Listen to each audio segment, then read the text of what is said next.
People who come in small, cheap cars often leave right away. For my mom's 60th birthday, I decided to take her and my daughter to a fancy restaurant that's always busy. But something unexpected happened. The restaurant manager started making fun of us, saying we looked poor. "Let's just go," my mom said angrily, but the manager just smiled meanly. Then all the other customers stood up together, glaring at the manager. My name is Rebecca Miller. I'm 28 years old, a single mom with a 3-year-old daughter. I separated from my husband because we had different values. After that, I decided to raise my daughter alone. When I told my mom, she welcomed us warmly. All the stress I had been feeling came out, and I started crying. Seeing me like that, my mom invited us to live with her. She's been alone since my dad passed away a few years ago. She said she'd be happy to have us, so I accepted her kind offer. My mother is turning 60 this year, and I wanted to do something special for her. So I made a reservation at a fancy restaurant that's usually booked years in advance. I've always wanted to try it. I expected to wait a long time, but luckily there was a cancellation, and I got a reservation for my mom's birthday month. When I told her, she was thrilled. Seeing her so happy made it all worth it. Finally, the day of our reservation arrived. I drove my mom and daughter to the restaurant. I never thought we'd have any problems. "You're Miss Rebecca Miller who made a reservation, right? Please come this way," said the host. The grand entrance was perfect for a high-end restaurant. My mom and I were amazed by the fancy decor. Only my daughter was her usual cheerful self. Seeing her, both my mom and I smiled. My mom looked so happy, and I felt like this was going to be a great day. "Sorry for the wait. Here's your appetizer." The server placed a salad in front of us with careful precision. Just looking at the dish made my mom and me excited. They even had a special menu for my daughter, which I thought was a nice touch. While we were enjoying our meal, my mom glanced around the restaurant. "I recognize that person, and that one over there, the one from TV." "Yeah," I replied with a smile, helping my daughter with her food. Then I thought, and looked around like my mom. Sure enough, I recognized many faces and felt like I had joined this glamorous world. It seemed like everyone was smiling at the sight of my happy mom and daughter. Even though the restaurant had been nice about our reservation, I had been worried about bringing my own child. But the friendly looks from people around us made me feel at ease. The appetizers were done, and the first main course was brought out. The elegant and lavish presentation made me instinctively take out my phone to snap a photo. Immediately, a staff member approached me. He was different from the person who showed us to our table and had a very displeased look, which made me feel a bit taken aback. "Excuse me, can you please not take photos?" he said. "Oh, I'm sorry. This is what happens with poor folks. Why do we even have people like you in our establishment? Who let you in, huh?" I clearly heard his muttered comment, and it made me feel quite uncomfortable. Trying not to let it show, I looked down, not wanting to dampen my mother's spirits. But as I wrestled with my feelings, my daughter's crying brought me back to reality. She had dropped the bread she was eating on the floor, and her cries echoed in the quiet restaurant. Other patrons started turning their attention to us. In a panic, I tried to soothe her, but the more I rushed, the less effective I was. That's when the rude staff member approached again. "Ma'am, you're disturbing the other patrons with the noise." "I'm so sorry. I'll calm her down right away." "You shouldn't bring kids to places like this," he said, his sarcasm evident. This time my mother clearly heard him. She frowned and spoke softly but firmly to the staff member. "Your attitude is what's really tarnishing the reputation of this place." However, her words backfired. The staff's attitude became even more hostile. "You do realize this isn't a place for children, right? I was just letting you know. If you keep making a scene, should I call security?" His arrogance and rudeness made both me and my mother furious, but we realized that getting angry would only play into his hands. Taking a deep breath, I tried to remain calm. Beside me, I could hear my mother doing the same. I truly apologize for the disturbance. My daughter has stopped crying. Can you give us a moment? I said, trying to diffuse the tension. The staff member stood with his arms crossed, staring at us, clearly waiting for our next move. Could you please calm down? You're inconveniencing other guests, he retorted sharply. To distract my daughter, I'd offered her some bread from my plate. Thankfully, it worked. She stopped crying and happily started eating. I let out a sigh of relief and shared a glance with my mom, trying once more to apologize to the staff before taking my seat. But instead of easing the situation, the staff looked even more irritated and confronted us again. Do you even understand what I'm saying? I'm telling you to leave. This restaurant is too upscale for you? The staff member insisted, his tone dismissive. But my daughter has calmed down now, I replied, trying to reason with him. She might cry again, right? And each time she does, you'll be disturbing everyone. This is supposed to be a fine dining restaurant. You're ruining the experience for others. We haven't even received half of our meal.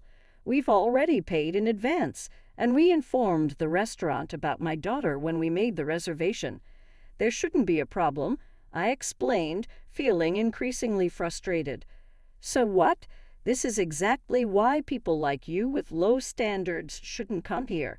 If you keep this up, I'm going to call the manager, he retorted sharply. With that, the disgruntled staff member hurried off to the staff room. My mother and I were left speechless, stunned by his rudeness. How could someone be so disrespectful? Didn't he realize that his attitude was what was truly lowering the restaurant standards? Despite this being a special celebration for my mother's 60th birthday, my mood was completely ruined. While I had caused a bit of a scene, I knew I couldn't be too confrontational about it. As my mother and I pondered our next move, the earlier staff member returned, this time with a man who appeared to be the manager. When I saw his face, I couldn't help but gasp. It was Daniel Thompson, my middle school classmate. "Is that you, Rebecca?" Daniel asked, seeming to recognize me. The staff member looked surprised and asked, "Daniel, do you know her?" Feeling a wave of relief, I remembered Daniel as someone who was earnest and cheerful back in school, though quite reserved. He usually hung out in small groups, separate from mine, but I remembered him because he once admitted he liked me. At that time, I was already dating someone else, so I turned him down. Despite that, we talked a few times. I hoped Daniel would address the staff's behavior now.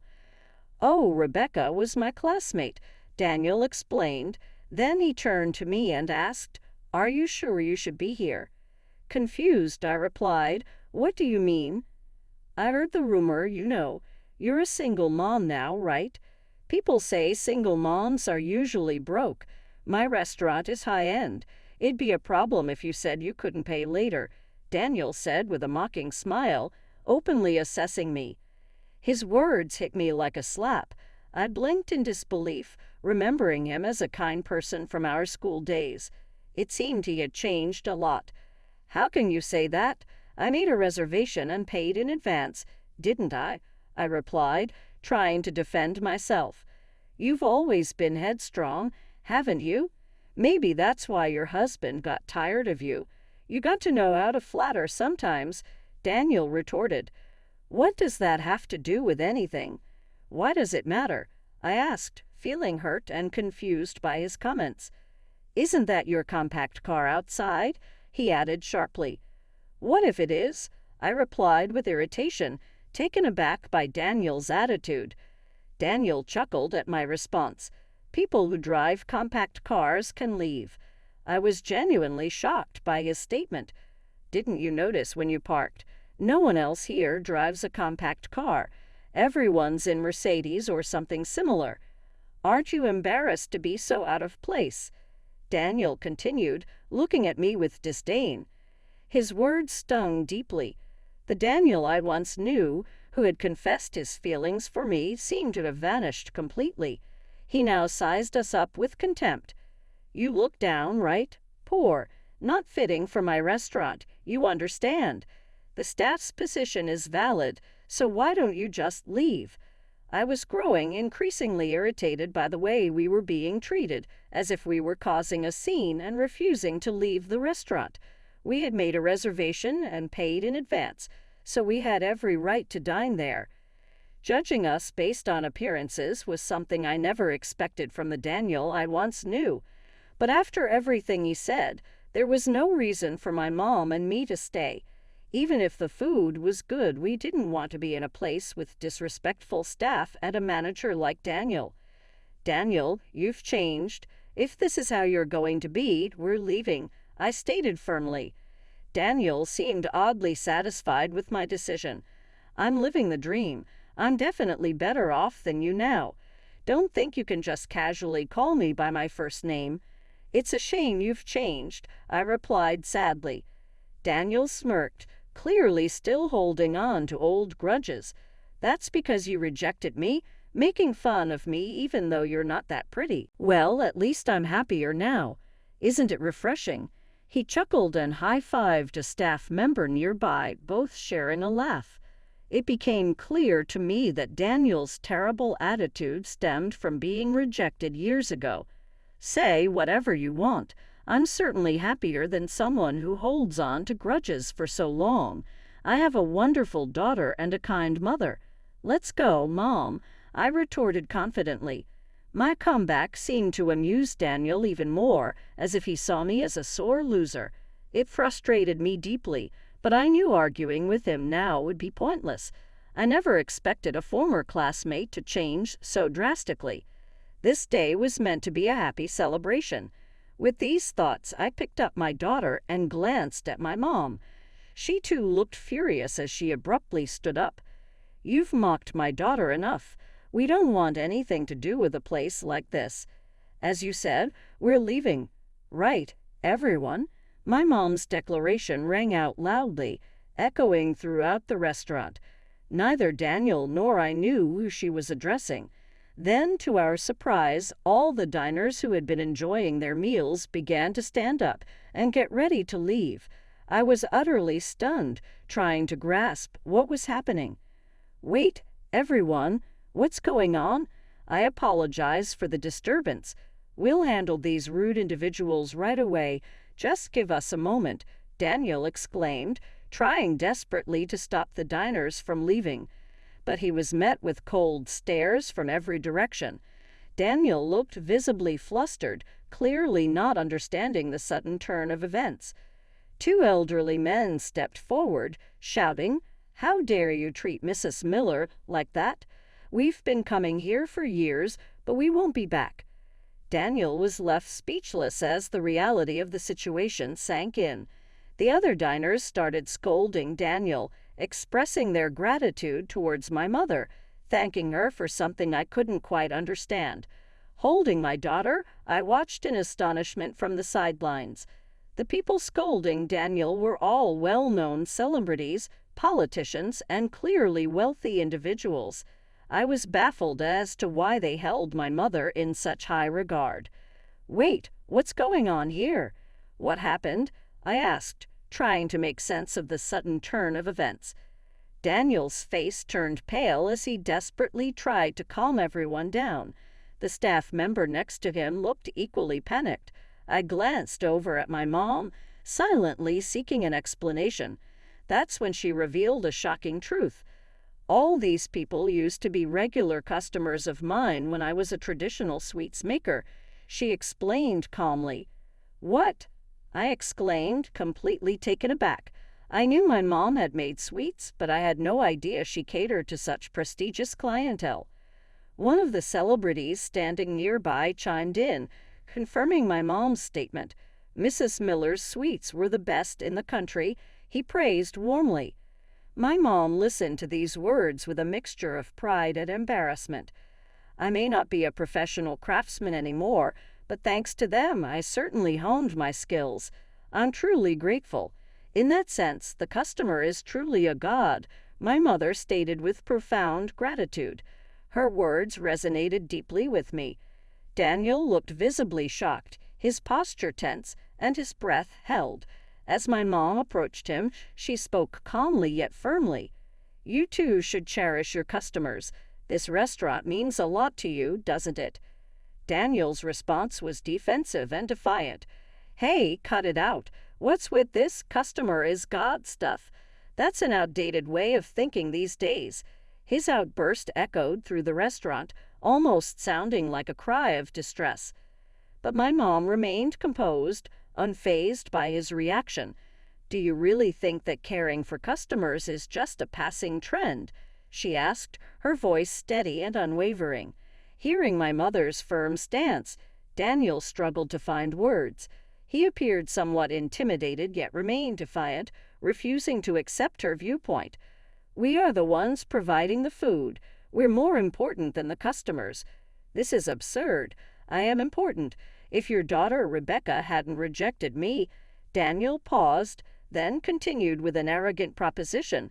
"Apologize to me right now, and maybe I'll even consider making Rebecca my woman. It could be your way out of your struggling life." How does that sound? He looked at me with a smirk. His words disgusted me deeply, and I sighed heavily. "I'm sorry, but honestly, I can't deal with you right now," I replied firmly, lowering my head in disappointment. Laughter rippled through the crowd around us, and Daniel's face flushed red with embarrassment. Despite thinking my response was clear, Daniel, with his misplaced confidence, seemed utterly unprepared for another rejection. "Why not? I have money, you know. You want to be looked down upon, right? And isn't it embarrassing to be a single mother? Women like you probably can't remarry, so I'm offering to take you," Daniel persisted, his tone condescending. "It's none of your business. Just because you have money doesn't guarantee happiness," my mom replied firmly, brushing him off. Daniel's face reddened even more in response to her rejection. I couldn't help but wonder if money was the reason behind Daniel's drastic change. They say money can corrupt, and witnessing it firsthand was eye-opening for me. "How dare a single mother like you talk back to me?" Daniel retorted, his frustration evident. At this point, I found Daniel's words increasingly irrelevant and pitiful compared to my mother's dignified response. Then a booming voice interrupted from the back of the restaurant, startling all of us. We turned to see a middle-aged man entering the scene. Daniel's unease was palpable. "Daniel, what on earth are you doing?" the man demanded sternly. "Why is Dad here?" Daniel muttered, clearly caught off guard and uncomfortable with his father's sudden appearance. "I heard Mrs. Miller and her family were dining here, so I wanted to greet them. What's with all this commotion?" The man who had appeared was Daniel's father. I hadn't seen him since middle school, but he seemed stern and dignified. Earlier, one of the staff had mentioned the boss, so this man must be the owner of the restaurant. "I appointed you as manager after hearing you lost your job, but the business is only declining. Now I see why," Daniel's father said disapprovingly. "What? You?" Daniel stammered, clearly caught off guard. "Yes, I arrived earlier. I peeked in when I heard the commotion, and there you were, insulting Mrs. Miller's family with all the arrogant things you were saying. Do you even realize how wonderful a person Mrs. Miller is?" Daniel's father interrogated him sternly, and Daniel was visibly sweating. "This old hag is supposed to be someone special," Daniel retorted, his disrespectful tone clear. "Watch your mouth. Mrs. Miller helped fund the opening of this restaurant," Daniel's father reprimanded sharply. "Huh, this old lady has that kind of money," Daniel muttered, surprised and somewhat incredulous. Of course, Mrs. Miller's husband owned a famous traditional candy store, and Mrs. Miller herself worked in the tough world of candy making.